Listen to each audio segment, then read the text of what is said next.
HKMR762A1, welcome to the Sean Havoc project. Got my scale, got my Streamlight Stylus Pro, got my lip balm because my lips always seem to be fucked up.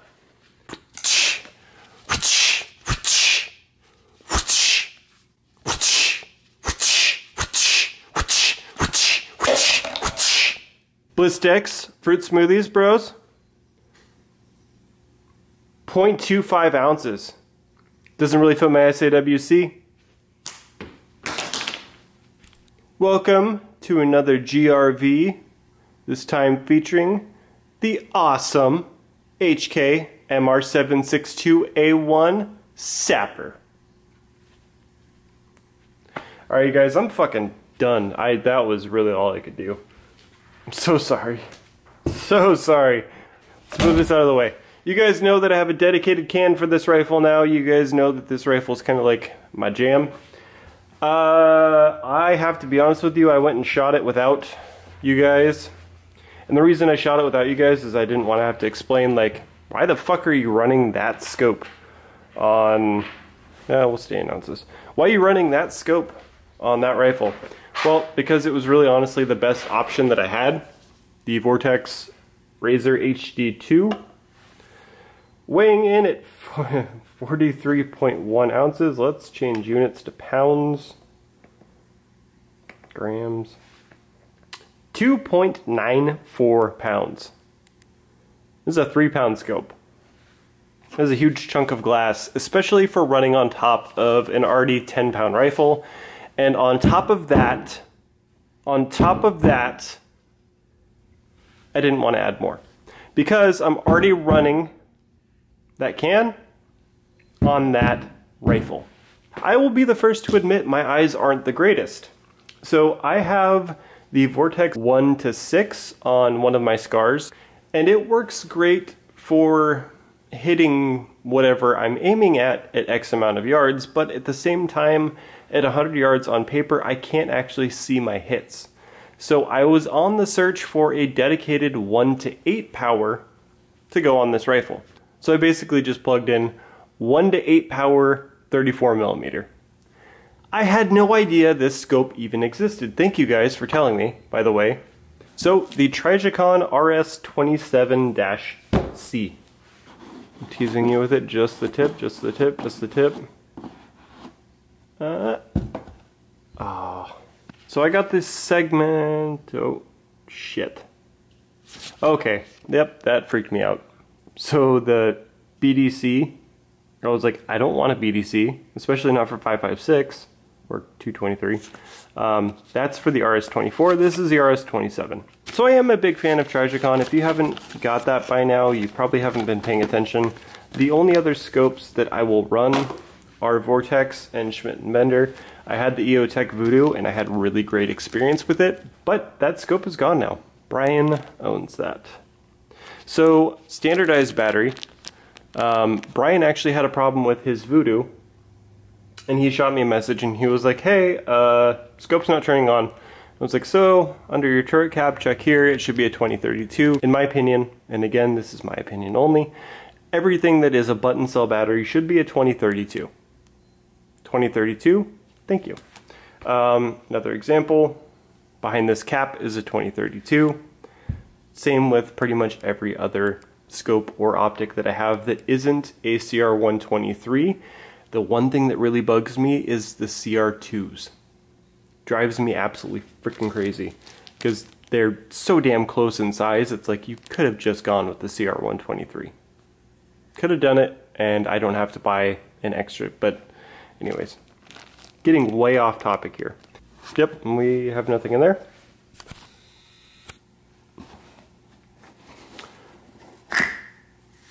Ooh, she's pretty. Okay, so these are going to go why didn't Sean play baseball? So that is the end of the box. That's all we get. $1,300. Someone could finally put something under the foam in a box. You guys, I can't do it. I have to take the fucking gloves off. Oh my god, your hands are black. Oh my god. You ruined your life! Here I am throwing around $5,000 worth of scopes, and you're talking to me about ruining my life. You can go fuck yourself.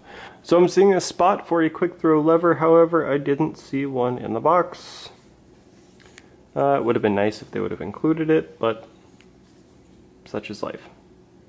Made in Japan! I'd like to point this out right now. Night Force, a lot of their shit's made in Japan. Where are you made? Where are you made? $2,500 scope. You're also made in Japan. I have no problem with that. So long as it's good quality glass, and so long as it actually dials true, meaning, ooh, that actually feels really nice. Okay, so this is an O-ring sealed cap, which I like. So these turrets are supposed to have 0 stops in them, and before I even try it, I will say that scopes like my PM2s, I think my Steiner T5XI also does it, as well as I believe my Night Force Attacker. When you get to your 0 stop, before you can actually lock your cap out, you're supposed to go 1 click left. So if this is anything like any of the other good scopes, I've reached my absolute 0 stop and it should not let me push it down. It does not. So I'm going to go 1 click. Actually, I'm going to release this. Go 1 click to the left, and now, boom. I'm struggling with this because it's not on a rifle, but your 0 stop is actually 1 click less than your actual mechanical dead stop. So that is your 0 stop. And it worked well. Okay. Windage. Sweet! I didn't know it did that. So you can lock out your windage. Very, very nice laser etching. And with the 0, there's really no guess in between clicks.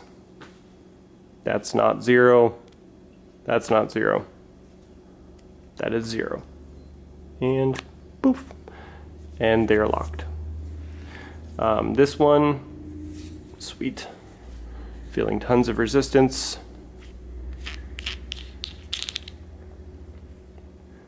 So it is O-ring sealed. There's an O-ring there, and an O-ring there.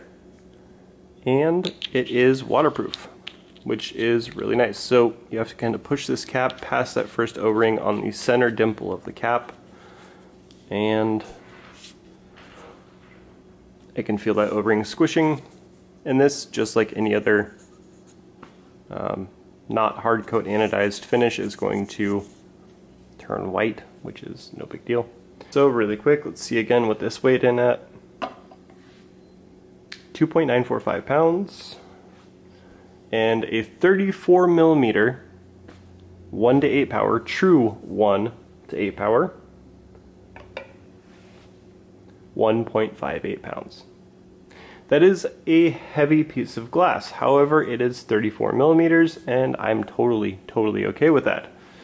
Okay, the next question is, what mount am I going to run? Scalar works. This is the Leaper, or LEAP-R. I actually was really skeptical of this mount when I first looked at it, and I have used this before. This isn't a true unboxing. See, I'm always real with you guys. So here is your mount, and there it is, kind of in focus. My camera is being an asshole lately. How about, you like that? You like that? So with this mount, you literally just get these as tight as you can by finger, and it's good enough. I, again, was skeptical. So I threw it on a Barrett, and I shot it on a Barrett, and my point of impact did not move at all. So if it's just finger tightable, secure enough for a 50 cal, and again, that Barrett was slinging around this 3.5 pound piece of glass, and it didn't move. And I put probably 20 rounds through it. My point of impact did not shift. So more than okay for a 308. Having actually utilized this mount in really heavy conditions, again the Barrett, I am totally okay with it. So I'm going to mount this really quick, and I'll see you in a second. So the sequence that I do for this, and I do use actual torque wrenches. Gutentite is not good enough for scopes for me. I do actually use torque wrenches.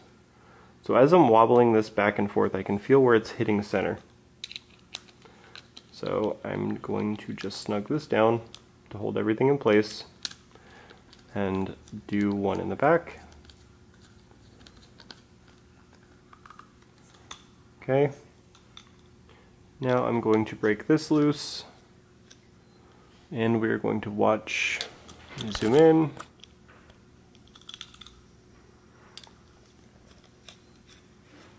And we're going to watch this little disc impact the bottom of the erector assembly. And we can see that it's hitting perfectly flush. Just like that, my scope is 100%, at least good enough for me on a 308, completely level. Alright, she is mounted and looking pretty damn awesome. I like it. So really quick, a view down my reticle. You guys are upside down, but this is the best I can do. So there's one power. And as we increase, we start getting our mill scale. It's gonna, there we go. Go away a little bit with the light, I guess. So there we go.